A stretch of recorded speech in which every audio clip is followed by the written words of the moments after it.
Psaume 27. L'Éternel est ma lumière et mon salut. De qui aurais-je crainte? L'Éternel est le soutien de ma vie. De qui aurais-je peur?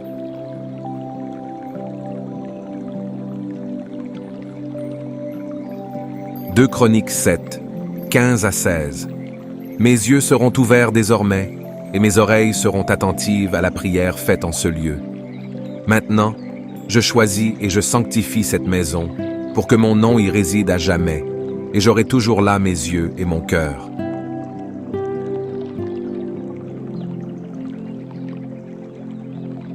Deutéronome 6, 6 à 9. Et ces commandements que je te donne aujourd'hui seront dans ton cœur. Tu les inculqueras à tes enfants, et tu en parleras quand tu seras dans ta maison, quand tu iras en voyage, quand tu te coucheras et quand tu te lèveras. Tu les liras comme un signe sur tes mains, et ils seront comme des frontaux entre tes yeux. Tu les écriras sur les poteaux de ta maison et sur tes portes.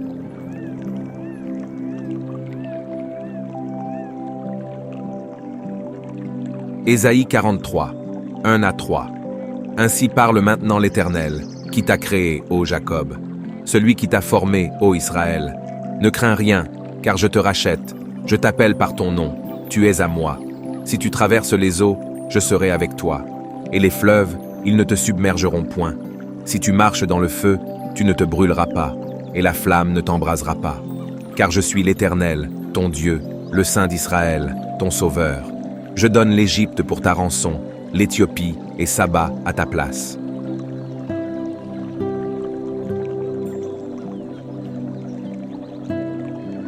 Colossiens 3, 12 à 17. Ainsi donc, comme des élus de Dieu, saints et bien-aimés, revêtez-vous d'entrailles de miséricorde, de bonté, d'humilité, de douceur, de patience. Supportez-vous les uns les autres, et, si l'un a sujet de se plaindre de l'autre, pardonnez-vous réciproquement. De même que Christ vous a pardonné, pardonnez-vous aussi. Mais par-dessus toutes ces choses, revêtez-vous de la charité, qui est le lien de la perfection.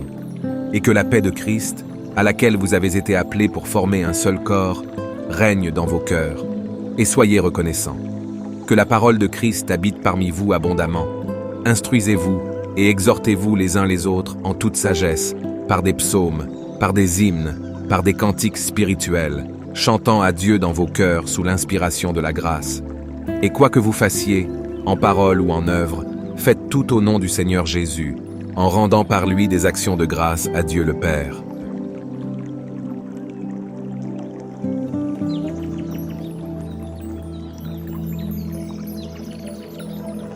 Deux Rois 6, 16 à 17.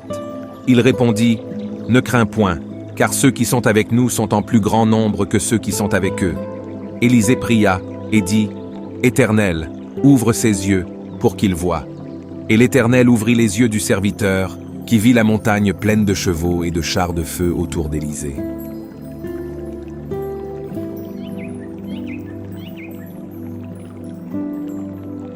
Luc 10, 5. Dans quelque maison que vous entriez, dites d'abord, que la paix soit sur cette maison.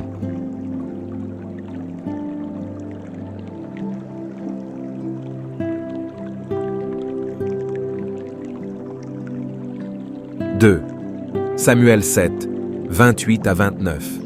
Maintenant, Seigneur éternel, tu es Dieu, et tes paroles sont vérité, et tu as annoncé cette grâce à ton serviteur. Veuille donc bénir la maison de ton serviteur, afin qu'elle subsiste à toujours devant toi.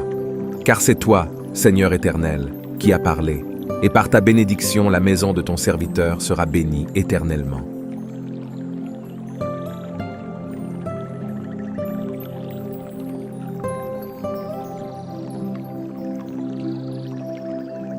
Jérémie 29, 11. Car je connais les projets que j'ai formés sur vous, dit l'Éternel, projets de paix et non de malheur, afin de vous donner un avenir et de l'espérance.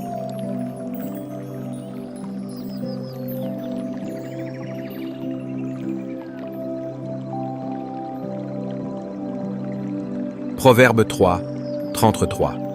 La malédiction de l'Éternel est dans la maison du méchant, mais il bénit la demeure des justes.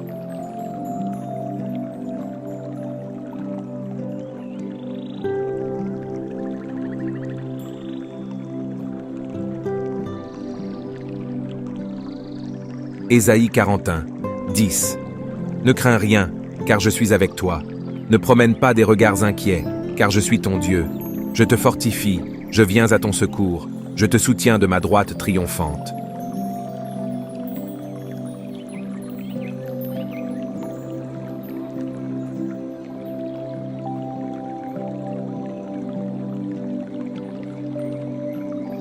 Jérémie 17, 7 à 8. Béni soit l'homme qui se confie dans l'Éternel, et dont l'Éternel est l'espérance.